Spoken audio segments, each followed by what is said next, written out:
sập phía bên đây nó đu từ lại bồi mà nhưng mà cô quỵ với thơ mình đu bi nó từ lại bồi á à nhưng mà nó bị chân này nó cho tầm biên này ăn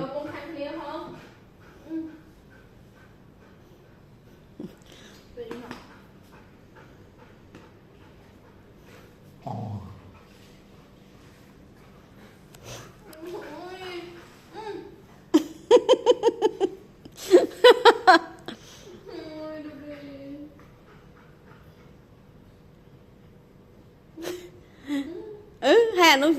hiệp mẹ nụ họ đang sợ cả hầm hay nó mới dập hiệp chẳng hai viêm mở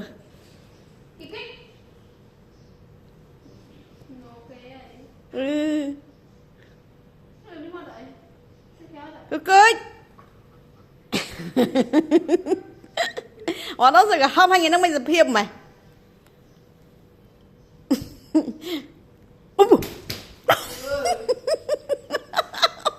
chẳng đang viết nhẹ